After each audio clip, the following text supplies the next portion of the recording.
बिस्मिल्लाहिर्रहमानिर्रहीम। हम स्टार्ट कर रहे हैं क्लास 8 की मैथमेटिक्स एक्सरसाइज नंबर 10.2 में क्वेश्चन नंबर 3, जो कि बुक में पेज नंबर 246 पर मौजूद है। इससे पिछले जो क्वेश्चन थे, क्वेश्चन नंबर 1 और 2, उसको ऑलरेडी हम डिटेल के साथ सॉल्व कर चुके हैं। वो मतलब आप प्लेलिस्ट में वो भी आप देख सकते हैं।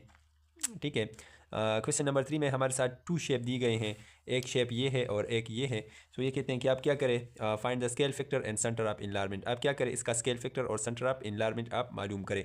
इससे पहले जो क्वेश्चन थे उसमें स्केल फैक्टर और सेंटर ऑफ इनलार्जमेंट दिया गया था, और इसका मतलब उन क्वेश्चन में जो है वो इसका इनलार्ज शेप बनाना था। ठीक है। लेकिन यहाँ पर ऑलरेडी इनलार्ज शेप मतलब गिवन है, और ये कहते हैं कि आप क्या करें, इसका स्केल फैक्टर और सेंटर ऑफ इनलार्जमेंट मालूम करें।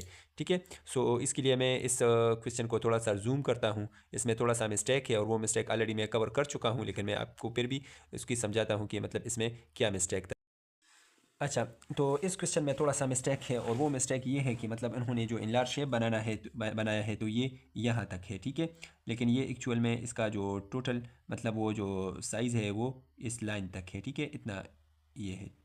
और ये किस वजह से, ये इस वजह से कि अगर आप इसका सेंटर ऑफ इनलार्जमेंट मालूम करना चाहें, तो ये सेंटर ऑफ इनलार्जमेंट पर जो है ये तमाम फिर वो इकट्ठे नहीं होते। और ऑलरेडी हम पढ़ चुके हैं कि सेंटर ऑफ इनलार्जमेंट पर जो तमाम लाइन है, मतलब ए डैश और बी डैश और सी डैश वगैरह को अगर हम मतलब एक लाइन के ज़रिए मिलाए, तो सेंटर ऑफ इनलार्जमेंट पर तमाम जो है वो इकट्ठे होते हैं। ठीक है। सो इस वजह से ये वाला जो लाइन है, ये अगर आप यहाँ पर ड्रा करें, ठीक है, या इतना शेप आप ले लें, तो फिर ये तमाम वर्टेक्स जो है सेंटर ऑफ इनलार्जमेंट पर इकट्ठे होते हैं। ठीक है। सो मज़ीद इस क्वेश्चन को समझने के लिए ग्राफ पेपर पर मैं इसको ड्रा करता हूँ, वहाँ से आप लोगों को आसानी से इसकी समझ आ जाएगी। तो चलते हैं ग्राफ पेपर पर। अच्छा, तो मैं इस शेप को ग्राफ पेपर पर ड्रा कर चुका हूँ। ठीक है। अच्छा, सो हम क्या करेंगे, फ़र्स्ट ऑफ़ ऑल अगर आप सेंटर ऑफ इनलार्जमेंट मालूम करना चाहें, तो आप क्या करेंगे, करस्पॉन्डिंग जो वर्टेक्स है आप उसको मिलाएं। जिस तरह से ऑलरेडी मैं आप लोगों को मेथड सिखा चुका हूँ कि सेंटर ऑफ इनलार्जमेंट हम किस तरह से मालूम करेंगे। इससे जो पिछला क्वेश्चन था, क्वेश्चन नंबर 1 और 2 में। ठीक है, तो इसको भी मतलब हम समझते हैं। अच्छा, तो एफ़ को एफ डैश के साथ आप मिलाएं। ठीक है, एफ़ को एफ डैश के साथ ज्वाइन करें, और ए को ए डैश के साथ ज्वाइन करें। ठीक है, ये ए है और ये है ए डैश। सो इन दोनों को ज्वाइन करें।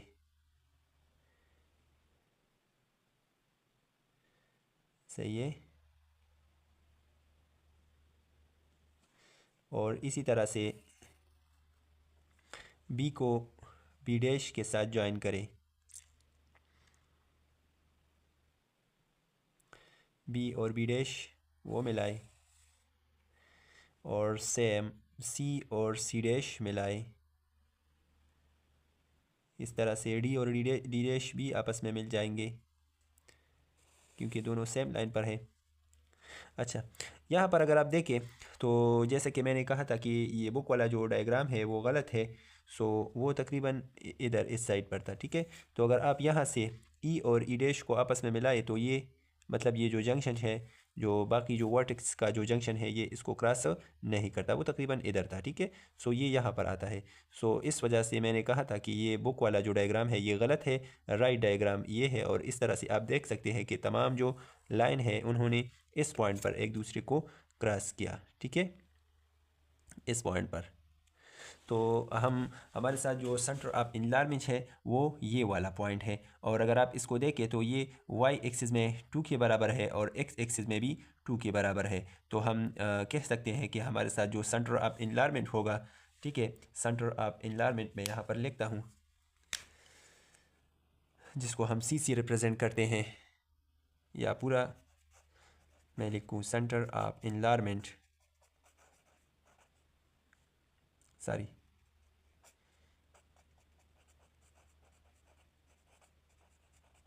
इनलार्जमेंट जिसको हम सी से रिप्रेजेंट करते हैं, वो हमारे साथ है 2, 2 के। सही है। अच्छा, इसी तरह से अगर आप स्केल फैक्टर मालूम करना चाहें, तो स्केल फैक्टर के लिए आप देखेंगे, मैं करस्पॉन्डिंग साइड्स को लेता हूँ। करस्पॉन्डिंग साइड मीन मतलब आप किसी भी 2 साइड को ले लें। मतलब मैं ए बी को लेता हूँ। ठीक है, आप ए एफ को ले लें या ई एफ को ले लें, किसी को भी ले लें। ए बी को अगर मैं ले लूँ, तो यहाँ पर देखिए ए जो हमारे साथ है 1 के एक्स एक्सिस में 1 के बराबर है। ठीक है, और बी जो है वो 3 के बराबर है, मतलब ए और बी के दरमियान 2 यूनिट का डिफरेंस है, 1 और 2, ठीक है, 2 यूनिट का डिफरेंस है। तो यहाँ पर हम इसका जो करेस्पॉन्डिंग साइड है वो है ए डैश बी डैश, तो उसको देखते हैं। तो इसमें हमारे साथ जो डिफरेंस है वो है 1 2 3 4, तो मतलब इसमें हमारे साथ जो डिफरेंस है वो है 4 यूनिट का, ठीक है। सो इसका जो स्केल फैक्टर हमारे साथ आएगा वो है, स्केल फैक्टर हमारे साथ है, ठीक है, 4 डिवाइड बाई इस, ये 4 unit divide by 2 is equal to 2, तो स्केल फैक्टर हमारे साथ आएगा इसका 2। तो ये हमारे साथ जो रिक्वायर्ड आंसर थे, एक ये है और दूसरा हमारे साथ ये है। इसका सेंटर ऑफ इनलाइनमेंट वो है 2 मतलब x की वैल्यू 2, y की वैल्यू 2। अच्छा सॉरी, यहाँ पर अगर आप देखें x की वैल्यू ये हमारे साथ है -2, क्योंकि ये लेफ़्ट साइड पर है, 0 से लेफ़्ट साइड पर है, तो ये हमारे साथ है -2, ठीक है। और जो स्केल फैक्टर ये हमारे साथ आ रहा है 2, मतलब हम कह सकते हैं कि इसका जो इनलार्ज शेप है ये ओरिजिनल शेप का 2 गुना है, ठीक है, मतलब इसका डबल है, 2 गुना है, तो ये हमारे साथ आ रहा है 2। इसके बाद हम इसका जो नेक्स्ट दूसरा डायग्राम है, जो ट्राइंगल दिया गया है, और उसका हम सेंटर ऑफ इनलाइनमेंट और स्केल फैक्टर मालूम करेंगे। तो चलते हैं उसको उसकी सॉल्यूशन की जानिब, और उसको भी मतलब हम ग्राफ पेपर पर ड्रा करते हैं।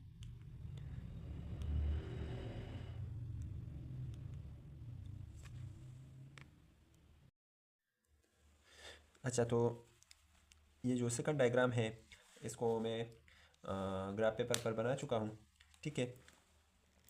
सो ये हमारे साथ जो इसके वर्टेक्स हैं ये हमारे साथ है ए, और ये है बी, ये है सी, और सेम इसी तरह से ये है ए डैश, ये है बी डैश, और ये है सी डैश, ठीक है।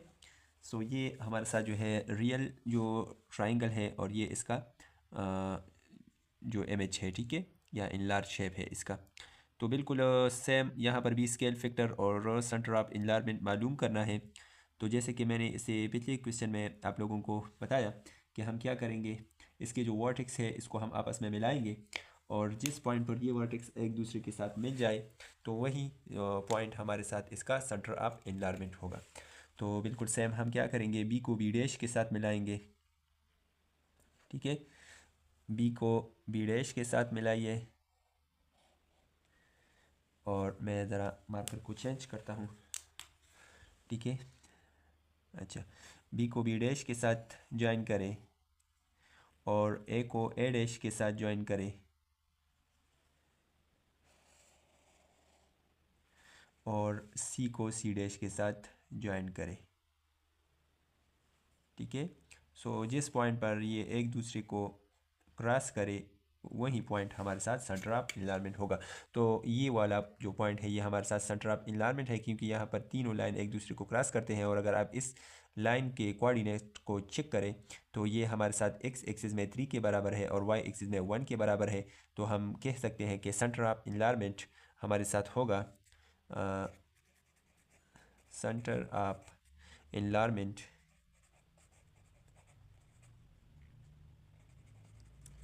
जिसको हम सी से रिप्रेजेंट करते हैं वो हमारे साथ है एक्स को हम पहले लिखते हैं, सो 3, 1, और दोनों पॉजिटिव है, ठीक है। सो 3, 1 ये हमारे साथ इसका सेंटर ऑफ इनलाइनमेंट है। और अगर आप इसका वो स्केल जो है सारी स्केल फैक्टर वो फाइंड करना चाहे तो स्केल फैक्टर इसका होगा, इसके लिए हम क्या करेंगे, स्केल करस्पॉन्डिंग साइड का लेंथ को हम देखेंगे। तो लेट सपोज मैं ए बी को लेता हूँ, आप बी सी को या ए सी को किसी को भी ले सकते हैं। मैं ए बी को लेता हूँ, तो ए बी को अगर आप देखें तो ए बी ये हमारे साथ 2 - 2 पर है, और ये बी जो है ये -1 पर है। तो मतलब एक्स एक्सिस में ये हमारे साथ इसके दरमियान जो डिफरेंस है वो है 1 यूनिट का, ठीक है। तो सेम करस्पॉन्डिंग साइड ए डैश बी डैश को हम देखेंगे कि उसका लेंथ कितना है। तो यहाँ पर अगर आप देखें तो ए डैश ये 7 के बराबर आ रहा है एक्स एक्सिस पर, और बी डैश जो है वो 5 के बराबर आ रहा है, मतलब इसमें 2 यूनिट का डिफरेंट है, ठीक है। सो हम हमारे साथ जो स्केल फैक्टर आएगा जो इसका इनलार्ज शेप है डिवाइड बाय जो इसका रियल जो शेप है वो, तो मतलब वहाँ पर 2 यूनिट का डिफरेंस है। सो 2 डिवाइड बाई यहाँ पर 1 यूनिट का डिफरेंस है, 2 divide by 1 is equal to 2। तो इसका जो स्केल फैक्टर आएगा वो हमारे साथ है 2, और इसका जो सेंटर ऑफ इनलाइनमेंट है वो हमारे साथ है 3, 1, ठीक है। सो ये दोनों चीज़ें जो है ये फाइंड करनी थी और ये ऑलरेडी हमने फाइंड की। ठीक है, ये हमारे साथ है सेंटर ऑफ इनलार्मेंट 3,1 और ये हमारे साथ है स्केल फैक्टर वो 2 के बराबर आ रहा है क्योंकि इसमें 2 यूनिट का वो डिफरेंस है।